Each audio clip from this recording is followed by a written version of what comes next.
좋아요와 구독은 더 좋은 이야기를 나누는데 힘이 됩니다. 여러분은 혹시 이런 경험 있으신가요?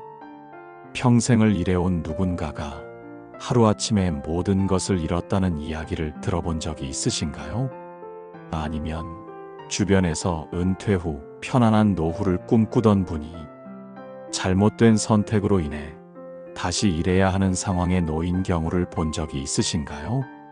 이런 이야기들을 접할 때마다 우리 마음 한구석에서는 불안이 스멀스멀 올라옵니다. 나도 혹시 그런 일을 당하면 어떻게 하지? 내가 그렇게 어리석을 리는 없겠지? 하지만 동시에 만약에라는 걱정이 머릿속을 떠나지 않습니다.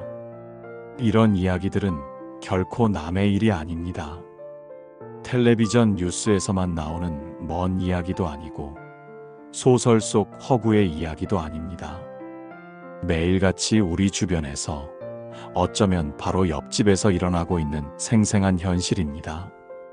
수십 년간 새벽부터 밤늦게까지 일하며 한 푼, 두 푼 모아온 그 소중한 돈이 단 한 번의 잘못된 판단으로 사라져버리는 일들이 매일같이 벌어지고 있습니다. 이런 일들이 왜 이렇게 자주 일어날까요? 혹시 당하신 분들이 특별히 어리석거나 욕심이 많아서일까요? 절대 그렇지 않습니다. 오히려 평생을 성실하게 살아온 분들, 가족을 사랑하고 미래를 걱정하는 지극히 평범하고 선량한 분들에게 더 자주 일어나는 일이기 때문입니다. 특히 우리나라 시니어 세대의 경우를 생각해 보세요. 이분들은 정말로 가족을 위해 평생을 희생하며 살아왔습니다.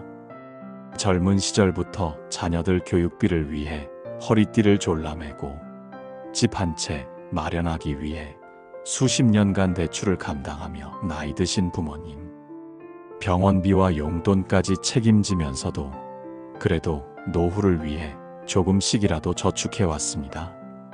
매달 월급이 들어오면 가장 먼저 생활비를 계산하고 자녀들에게 들어갈 돈을 빼놓고 부모님께 드릴 용돈을 따로 두고 각종 보험료와 적금을 넣고 나면 정작 자신을 위해 쓸 돈은 얼마 남지 않았습니다.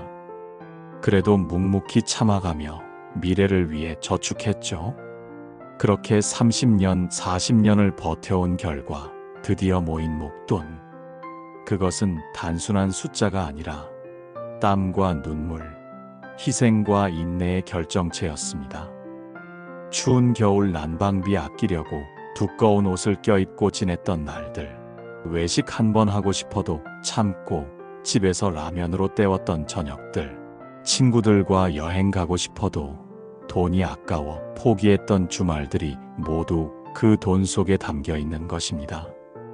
그런데 정작 그 돈을 지켜야 할 시기에 와서는 어떻게 해야 할지 모르겠다는 분들이 너무 많습니다. 젊었을 때는 일만 열심히 하면 됐는데 이제는 그 일로 번 돈을 어떻게 관리해야 할지 막막하다는 것이죠. 왜 이런 일이 벌어질까요? 돈을 모으는 것도 그렇게 어려웠는데 지키는 것은 왜 더 어려울까요? 그 이유는 바로 우리가 돈을 모으는 방법은 평생 배워왔지만 돈을 지키는 방법은 제대로 배운 적이 없기 때문입니다. 학교에서도, 직장에서도, 심지어 가정에서도 열심히 일해서 돈을 벌어라, 아껴 써라, 저축하라는 이야기는 귀가 닳도록 들었지만 어떻게 하면 모은 돈을 안전하게 지킬 수 있는가에 대해서는 제대로 배운 적이 없습니다. 일하고 벌고 저축하는 것은 이미 몸에 밴 습관이 되었습니다. 하지만 유혹을 거절하고 위험을 판별하고 안전한 선택을 하는 것은 아직도 낯선 영역입니다. 마치 평생 자전거만 타다가 갑자기 자동차를 운전하라고 하는 것과 같은 상황인 셈이죠. 더욱이 지금의 금융 환경은 예전과 완전히 달라졌습니다. 과거에는 은행에 맡겨두기만 해도 괜찮은 이자를 받을 수 있었지만 지금은 그렇지 않습니다. 물가는 계속 오르는데 은행 이자는 턱없이 낮으니 가만히 있어도 돈의 가치가 줄어드는 것 같은 느낌을 받게 됩니다. 그러다 보니 뭔가 해야 하는 것 아닌가? 라는 조급함이 생깁니다. 주변에서는 투자하라는 이야기가 넘쳐나고 각종 금융상품 광고들이 눈에 띄기 시작합니다. 하지만 무엇을 어떻게 해야 할지는 여전히 모르겠습니다. 더 안타까운 것은 이런 상황이 단순히 돈의 문제가 아니라는 점입니다. 평생 모은 돈을 잃는다는 것은 그동안의 모든 노력과 희생이 물거품이 되는 것입니다. 그보다 더 심각한 것은 자존감과 삶의 의미까지 흔들리게 된다는 것이죠. 평생 그렇게 열심히 살았는데 결국 이런 꼴이 되고 말았구나. 내가 이렇게 어리석은 사람이었나? 이제 가족들에게 뭐라고 말해야 하지? 이런 생각들이 머릿속을 맴돌면서 밤잠을 설치게 됩니다. 가족들에게 민폐가 될까봐 걱정하고 스스로를 바보라고 자책하며 앞으로 어떻게 살아가야 할지 막막해하는 모습을 보면 정말 마음이 아픕니다. 그 아픔은 돈을 잃은 경제적 고통보다 훨씬 깊고 오랫동안 지속되는 정신적 상처가 됩니다. 하지만 여기서 정말 중요한 것은 이런 일들이 결코 개인의 잘못만은 아니라는 사실입니다. 물론 조심하지 못한 부분이 있을 수는 있지만 근본적으로는 우리 사회 전체의 문제입니다. 우리는 지금까지 돈을 지키는 교육을 제대로 받지 못했고 급변하는 금융 환경과 점점 교묘해지는 사기 수법들 속에서 개인이 모든 것을 알고 대처하기는 사실상 불가능하기 때문입니다. 새로운 투자 상품들은 계속 나오고 사기 수법들은 점점 정교해지고 금융 용어들은 갈수록 복잡해지는데 개인이 이 모든 것을 다 파악하고 대비하기란 쉽지 않습니다. 더구나 나이가 들수록 새로운 것을 받아들이기는 더욱 어려워지죠. 그렇다면 우리는 어떻게 해야 할까요? 어떻게 하면 평생 피땀 흘려 모은 소중한 자산을 안전하게 지킬 수 있을까요? 혹시 너무 늦은 것은 아닐까요?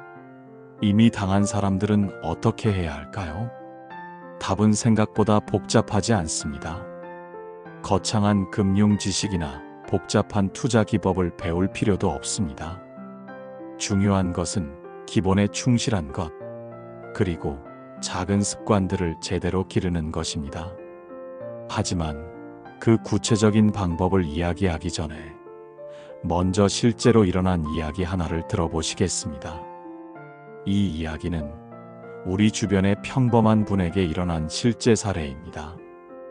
이 이야기를 통해 우리가 놓치고 있는 것이 무엇인지, 그리고 진정으로 필요한 것이 무엇인지 함께 생각해 보시죠. 이제 실제 이야기를 들어보겠습니다. 이것은 먼 나라의 이야기가 아니고 드라마 속 허구의 이야기도 아닙니다. 바로 우리 주변에서 어쩌면 여러분의 이웃에서 일어났을 수 있는 진짜 이야기입니다. 때로는 현실이 드라마보다 더 극적이고 실제 삶이 소설보다 더 깊은 교훈을 준다고 하죠. 오늘 들려드릴 이야기가 바로 그런 이야기입니다. 이 이야기의 주인공은 특별한 사람이 아닙니다. 여러분과 같은 평범한 사람이고 아마도 여러분이 잘 아는 누군가와 비슷한 삶을 살아온 사람일 것입니다. 하지만 이 평범한 이야기 속에는 우리 모두가 알아야 할 중요한 진실이 숨어 있습니다. 돈을 지킨다는 것이 무엇인지, 그리고 진정한 지혜란 무엇인지에 대한 깊은 통찰이 담겨 있죠. 자, 그럼 이제 함께 이 이야기 속으로 들어가 보시겠습니다. 김 선생님은 올해 72살입니다. 30년간 중학교에서 국어를 가르치셨고 3년 전 정년퇴직을 하셨죠. 평생을 교단에서 보낸 진짜 선생님이셨습니다. 학생들에게는 엄하셨지만 따뜻했고 동료 교사들 사이에서는 믿음직한 큰형 같은 존재였습니다. 김 선생님 부부는 참 성실하게 사셨습니다. 월급을 받으면 생활비를 빼고 나머지는 꼬박꼬박 저축했습니다. 두 아들 대학 보내고 결혼시켜주고 시골 계신 부모님 용돈도 드리면서도 매달 일정 금액은 반드시 저축했죠.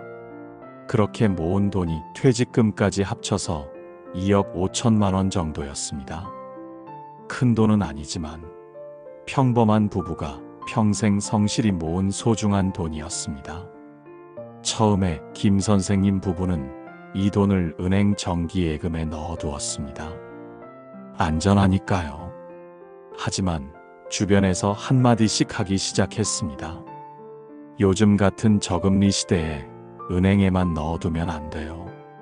물가는 오르는데 이자는 그대로면 실질적으로는 돈이 줄어드는 거예요. 조금만 공부해서 투자하시면 훨씬 나을 텐데요. 그럴 때마다 김 선생님은 고민이 되었습니다. 평생을 교육자로 살아온 분이니까 공부의 중요성을 누구보다 잘 아셨죠. 그래서 투자 관련 책도 몇 권 사서 읽어보고 인터넷으로 정보도 찾아봤습니다.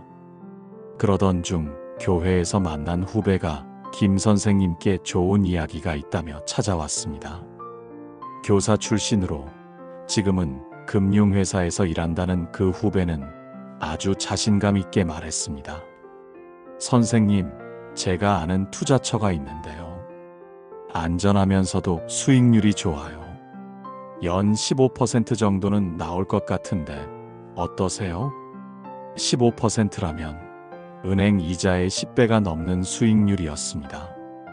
김 선생님은 솔깃했습니다. 하지만 조심스러웠죠. 정말 안전한가? 물론이죠. 제가 직접 확인해 봤는데 부동산 담보도 확실하고 회사 신용도도 높아요. 선생님께만 특별히 소개해 드리는 거예요. 후배의 말에 김 선생님은 마음이 흔들렸습니다. 하지만 전체 돈을 다 투자하기는 무서웠습니다.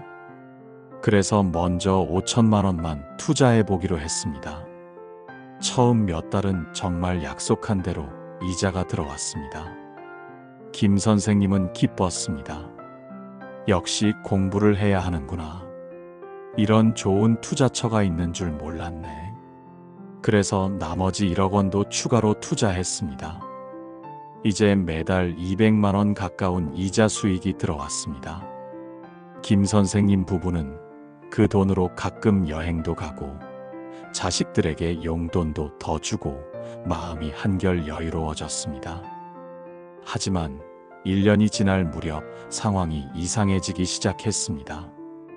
이자가 며칠씩 늦어지기 시작했습니다. 후배에게 연락하니 일시적인 문제라며 곧 해결될 거라고 했습니다.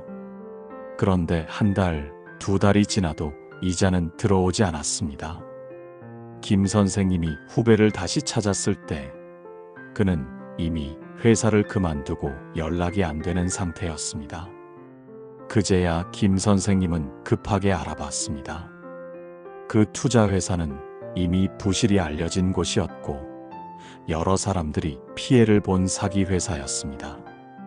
부동산 담보라던 것도 가짜였고 처음에 준 이자도 새로 들어오는 투자금으로 돌려막기식으로 준 것이었습니다. 김 선생님은 하루아침에 1억 5천만 원을 모두 잃었습니다. 그날 밤 김 선생님은 잠을 이룰 수 없었습니다.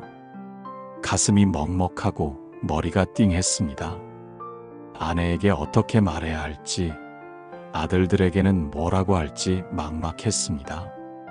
무엇보다 자신에게 화가 났습니다. 평생 학생들에게 신중하게 생각하라고, 검증되지 않은 것을 믿지 말라고 가르쳐 왔으면서 정작 나는 왜 이랬을까? 며칠간 김 선생님은 집에서 나오지 못했습니다. 교회도 나가기 싫었고 사람들 얼굴을 보기 부끄러웠습니다. 평생 성실하게 살아온 자신이 한순간에 어리석은 사람이 된 것 같았습니다. 하지만 시간이 지나면서 김 선생님은 깨달았습니다. 자신이 돈을 잃은 것은 욕심 때문이 아니었습니다. 오히려 노후가 불안해서 아내와 함께 편안한 노년을 보내고 싶어서 자식들에게 부담을 주지 않고 싶어서였습니다. 그 마음 자체는 잘못된 것이 아니었죠. 문제는 그 불안함과 걱정 때문에 평소의 신중함을 잃었다는 것이었습니다. 후배라는 인간관계에 의존해서 직접 확인해야 할 것들을 확인하지 않았고 너무 좋은 조건에 의문을 갖지 않았습니다. 김 선생님은 이 일을 통해 중요한 깨달음을 얻었습니다. 돈을 지킨다는 것은 단순히 투자 기법을 아는 것이 아니라 자신의 마음을 다스리고 올바른 판단을 하는 것이라는 깨달음 말입니다. 김 선생님의 이야기에서 우리가 배울 수 있는 교훈은 무엇일까요? 먼저, 돈을 지키는 것은 단순한 이익의 문제가 아니라는 점입니다. 그것은 삶의 존엄과 안전을 지키는 일입니다. 김 선생님이 잃은 것은 단순히 돈만이 아니었습니다. 평생의 노력에 대한 결과물이었고, 노후에 대한 안정감이었으며, 자기 자신에 대한 신뢰였습니다. 생각해 보세요. 그 1억 5천만 원은 단순한 숫자가 아니었습니다. 그 안에는 30년간 새벽 6시에 일어나 학교에 나간 수많은 아침들이 담겨 있었습니다. 학생들을 위해 밤늦게까지 수업을 준비하며 졸린 눈을 비비던 저녁들이 들어 있었고, 월급날이면 생활비를 빼고 남은 돈을 꼬박꼬박 저축 통장에 넣던 그 성실함이 녹아 있었습니다. 또한 그 돈에는 가족에 대한 사랑도 함께 담겨 있었습니다. 아들들 대학 등록금을 위해 본인의 옷 한 벌 사는 것도 미루던 마음, 아내가 아플 때 병원비 걱정 없이 치료받게 해주고 싶던 마음, 부모님께 용돈이라도 더 드리고 싶던 효심까지 모든 것이 그 돈 속에 녹아들어가 있었던 것입니다. 그런데 그 모든 것이 한순간에 사라져버렸습니다. 이것이 얼마나 큰 상실감을 주는지 상상할 수 있으시겠습니까? 우리는 여기서 인간의 심리에 대한 깊은 이해가 필요합니다. 왜 김 선생님 같은 신중한 분이 그런 선택을 하게 되었을까요? 그것은 욕망과 두려움이 결합할 때 우리는 평소보다 쉽게 속게 되기 때문입니다. 김 선생님 역시 돈을 더 벌고 싶다는 단순한 욕망보다는 노후가 불안하다는 두려움이 더 큰 동기였습니다. 이 정도 돈으로 과연 아내와 둘이서 편안한 노후를 보낼 수 있을까? 병원비가 많이 들면 어떻게 하지? 혹시 아들들에게 부담을 주게 되는 것은 아닐까? 이런 걱정들이 마음속 깊은 곳에서 계속 자라고 있었던 것이죠. 이런 두려움은 우리의 판단력을 심각하게 흐리게 만듭니다. 평소라면 당연히 의심했을 조건들을 무조건 믿게 만들고 반드시 확인해야 할 것들을 그냥 넘어가게 만듭니다. 특히 믿을 만한 사람이 권한다면 더욱 그렇습니다. 설마 나를 속이겠어? 라는 생각이 모든 의심을 차단해버리는 것이죠. 더욱 문제가 되는 것은 이런 상황에서 우리는 자신이 합리적으로 판단하고 있다고 착각한다는 점입니다. 김 선생님도 분명히 나름대로는 신중하게 생각했다고 여겼을 것입니다. 투자 관련 책도 읽어보고 인터넷으로 정보도 찾아봤으니까요. 하지만 두려움이라는 감정이 그 모든 이성적 판단을 왜곡시켰던 것입니다. 여기서 우리는 동양 철학의 오래된 지혜를 떠올려 볼 수 있습니다. 공자는 알면 알다 하고 모르면 모른다 하는 것이 참 아는 것이다라고 말했습니다. 이것은 단순한 지식의 문제가 아니라 자기 자신에 대한 정직함의 문제입니다. 김 선생님의 실수는 바로 이 부분에 있었습니다. 투자에 대해 잘 모르면서도 어느 정도 안다고 착각했던 것, 그리고 그 착각을 바탕으로 중요한 결정을 내렸던 것이죠. 만약 자신이 투자에 대해 잘 모른다는 사실을 솔직히 인정했다면 훨씬 더 신중하게 접근했을 것입니다. 또한 노자는 족함을 아는 자는 욕되지 않는다고 했습니다. 이것은 단순히 욕심을 부리지 말라는 이야기가 아닙니다. 진정한 지혜는 무작정 더 많은 것을 원하는 욕심이 아니라 적절한 선에서 만족할 줄 아는 절제에서 나온다는 깊은 뜻입니다. 김 선생님의 경우도 마찬가지였습니다. 지금 가진 것을 지키려는 지혜가 더 많이 벌려는 욕심보다 훨씬 중요했던 상황이었는데 불안함 때문에 그 균형을 잃어버렸던 것이죠. 하지만 이것이 아무것도 하지 말고 무조건 보수적으로만 살라는 뜻은 절대 아닙니다. 세상에는 분명히 좋은 기회들이 있고 적절한 투자는 필요한 일입니다. 중요한 것은 균형입니다.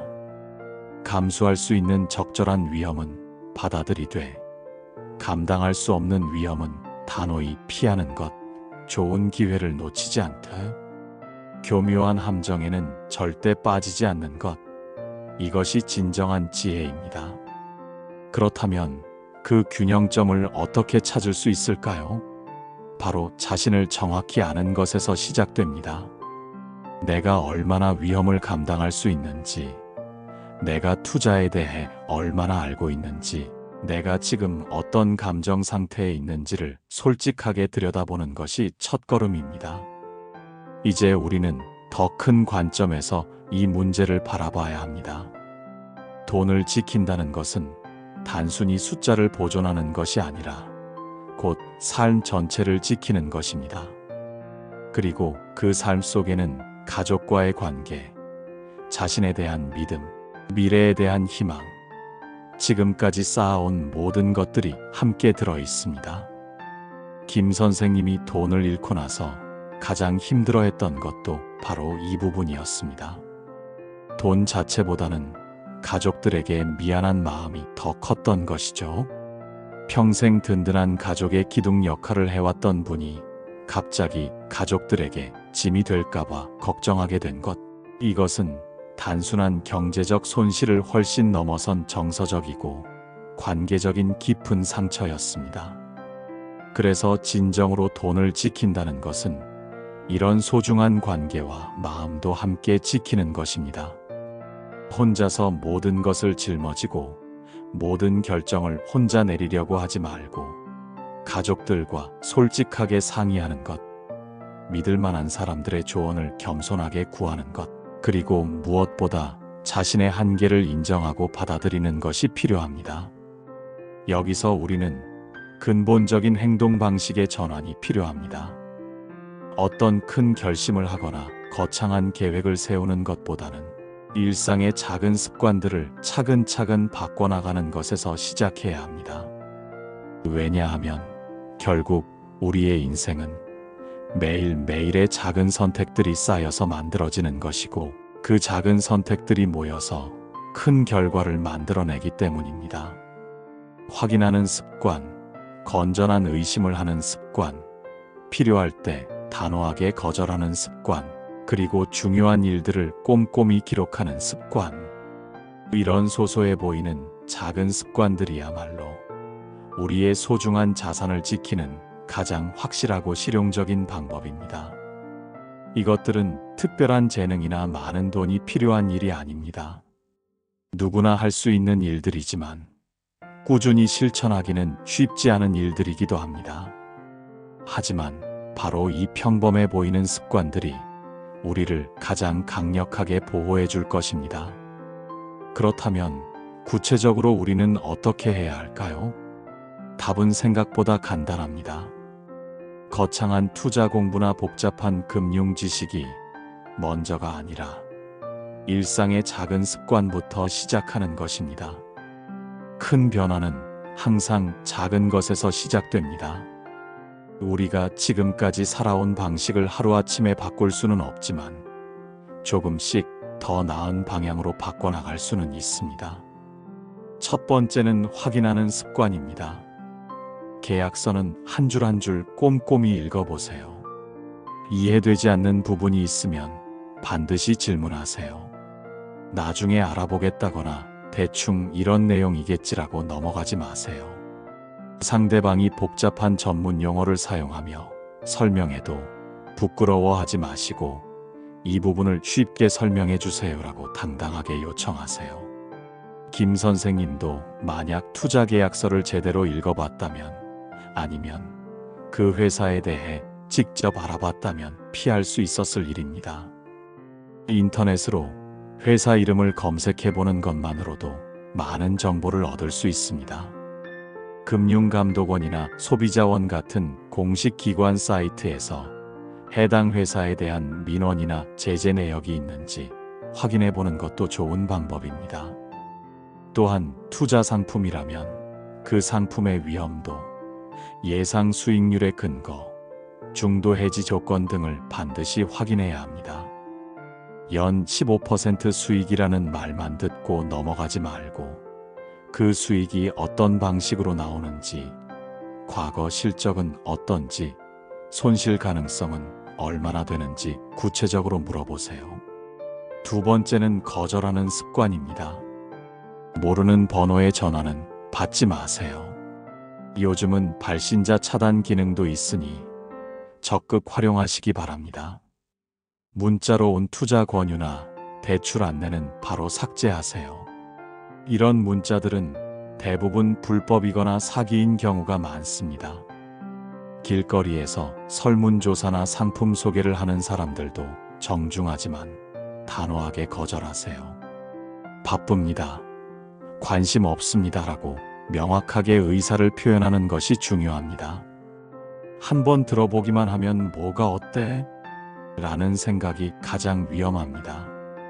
듣기 시작하면 상대방의 말솜씨에 마음이 흔들리기 쉽거든요.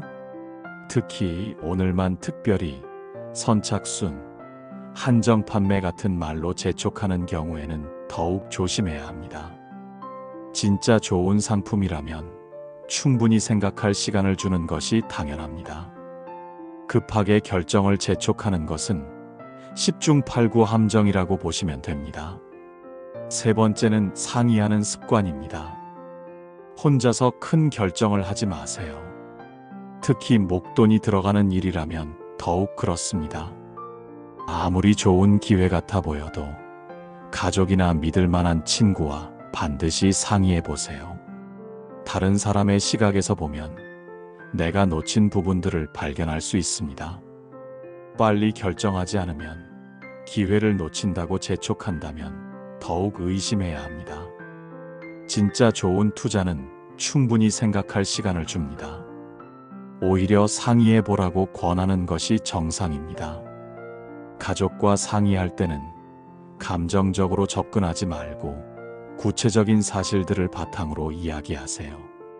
투자 금액, 예상 수익률, 위험도, 중도 해지 조건 등을 명확하게 설명하고 의견을 들어보세요.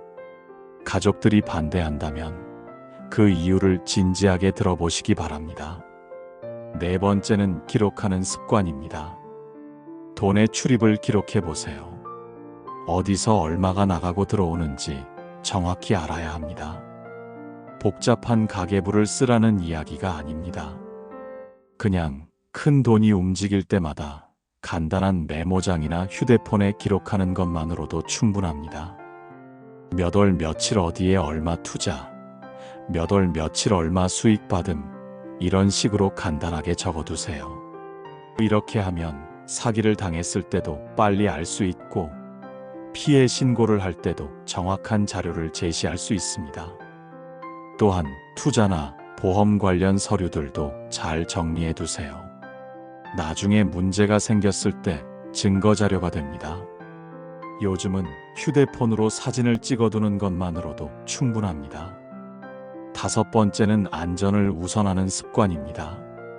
좋은 투자를 찾으려고 애쓰지 말고 안전한 저축을 우선하세요. 은행 예금, 이자가 낮다고 해서 조급해하지 마세요.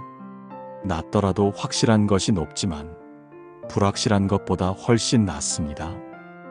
특히 노후 자금은 더욱 그렇습니다. 투자를 하더라도 전 재산을 걸지 마세요. 생활비와 비상금을 제외하고 잃어도 크게 상관없는 돈으로만 하세요. 계란을 한 바구니에 담지 말라는 말처럼 여러 곳에 나누어 투자하는 것이 안전합니다. 무엇보다 자신의 나이와 상황을 고려해야 합니다. 젊을 때는 위험을 감수해 볼 수 있지만 나이가 들수록 안전을 우선해야 합니다. 지금 당장 큰 수익을 올리는 것보다는 지금 가진 것을 안전하게 지키는 것이 더 중요합니다. 이런 습관들을 기르는 것이 왜 중요할까요? 그것은 이런 습관들이 단순히 돈을 지키는 기술이 아니라 삶 전체를 지키는 지혜이기 때문입니다. 확인하고, 거절하고, 상의하고, 기록하고, 안전을 선택하는 것. 이런 습관들은 돈 관리뿐만 아니라 인생의 모든 영역에서 우리를 보호해 줍니다. 건강 관리를 할 때도, 인간관계를 맺을 때도, 일을 할 때도 이런 신중함과 지혜가 필요합니다. 결국 이런 습관들은 우리를 더 현명하고 안전한 사람으로 만들어주는 것입니다. 또한 이런 습관들은 우리의 소중한 관계도 지켜줍니다. 혼자 결정하다가 실패하면 가족들에게 큰 상처를 주게 되지만 함께 상의해서 결정하면 설령 실패하더라도 함께 해결해 나갈 수 있습니다. 김 선생님도 만약 아내와 아들들과 미리 상의했다면 분명 다른 결과가 나왔을 것입니다. 가족들과 함께 고민하고 결정하는 과정에서 서로를 더 깊이 이해하게 되고 신뢰도 더욱 깊어집니다. 혼자 모든 것을 짊어지려 하지 말고 가족이라는 울타리 안에서 함께 지혜를 모아가는 것이 더 현명한 방법입니다. 무엇보다 중요한 것은 이런 습관들이 우리에게 진정한 평안을 준다는 것입니다. 큰 수익을 올릴 기회를 놓쳤을 수도 있습니다. 하지만 큰 손실을 피할 수 있고 가장 중요한 것은 밤에 마음 편히 잠들 수 있다는 것입니다. 돈 걱정으로 밤잠을 설치는 것만큼 괴로운 일은 없습니다. 안전하게 관리된 자산은 우리에게 진정한 자유를 줍니다. 큰 부자가 되지는 못했더라도 최소한 생활에 필요한 돈은 안전하게 지켜졌다는 안도감, 그리고 앞으로도 계속 그럴 수 있다는 자신감을 갖게 됩니다.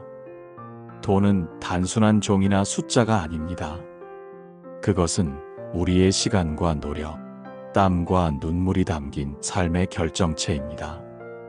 김 선생님의 1억 5천만 원 속에는 30년간의 교직 생활이 담겨 있었고 학생들을 사랑하는 마음이 담겨 있었으며 가족을 책임지려는 의지가 담겨 있었습니다.